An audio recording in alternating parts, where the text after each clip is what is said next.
Hey, Lee here with the pull list for March 21st, 2012, presented by LongboxRadio.com. Getting right into it from DC this week, we have Batman 7. Of course, that's Scott Snyder and Greg Capullo. Looking so forward to this book. It's been a great series, one of my favorite of the New 52. If you haven't been reading Batman, get on it immediately. Over to Catwoman, which is still coming to us from Judd Winnick. I really like this cover.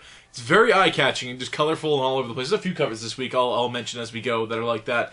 I mean, the book I've been kind of indifferent about, but that cover, my God. All right, moving on, we have Dan DiDio bringing us DC Universe Presents. I read the first issue of this. This is, of course, the second issue after we've left the Dead Man storyline. I didn't mind it. It's super interesting. Doesn't really take place, it takes place in the DC universe, but really doesn't have anything to do with any of the established superheroes or supervillains. But was intriguing. So yeah, I'm staying on that one for you, Dan. Other than that, we have Justice League 7, which has somehow fallen behind Action Comics and Detective Comics and Swamp Thing, which are already at 7. But super cool cover there. Again, very colorful and eye-catching. Hasn't been my favorite book, as if you listen to the podcast, you know, but anyhow, moving on, Supergirl number 7, sticking with this one for now, maybe at least through this arc, we'll see if it can grip me after that, because honestly, not much happened in this book, but that's Supergirl right there.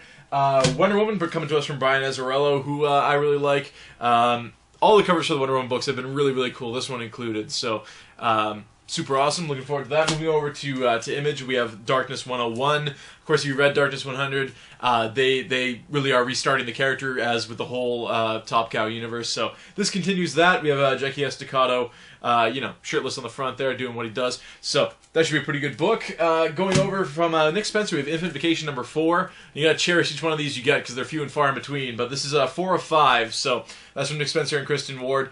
Super interesting book to wrap your mind around. Very well explained and stuff like that. I refer to it as like when you read a Jonathan Hickman book, don't expect to make sense of everything. With Nick Spencer, he really kind of lays the groundwork and tells you what's going to be happening, or at least understand the universe that the book's taking place in. So that's Infinite Vacation. It's definitely going to be the cover of the week for me. Super cool book. If you haven't been reading it, definitely pick it up. It'll be a great trade when that eventually happens as well. From Robert Kirkman, we have Super Dinosaur number 9, a Saturday morning cartoon show of a book. Been enjoying it myself. I know Rob from the podcast also has been enjoying Super Dinosaur when he can, so I like it. Going over to Marvel, from Dan Slott, we have The Amazing Spider-Man, the Ends of the Earth storyline starting up. This is 681, so we have Spider-Man kind of being pulled apart there by Dr. Octopus, and Dr. Octopus and his Sinister Six are coming after. They're gunning for Spider-Man because Doc Ock doesn't have a lot of time left. He's in rough shape, so that's the beginning of that. We wrap up on Jeff Loeb's Avengers Extinction this week. This is 4/4, and of course next month we have Avengers vs. X-Men. And there's a few books that are kind of wrapping up to deal with this, the crossover event. And honestly, I mean, we're going to talk about it on the podcast on episode 22, which records this weekend. But man, that Avengers wrap up of like the Norman Osborn thing with the Dark Avengers when they just kind of write them out. I mean, I really do enjoy Bendis, but that. He must have been forced to do that because there was such a build-up to nothing. We'll talk more about that later. But here we have, X-Force dressed Wolverine against symbiote Spider-Man fighting Cable, who's completely, techicized, I guess we'll say. I don't know about this series, man. I mean, I guess it's somewhat needed to, get yourself ramped up for Avengers versus X-Men. Hopefully Cable just bites it in this one because his power set's all over the place. This is a character that just kind of needs to be put down for a little while, I think, and picked up by someone else. The Invincible Iron Man, we have 514. I've been really enjoying this book from Matt Fraction. I know some people don't agree with me on the podcast, Mike especially, but we're really liking it. Iron Man's in a tough spot, so that'll be cool.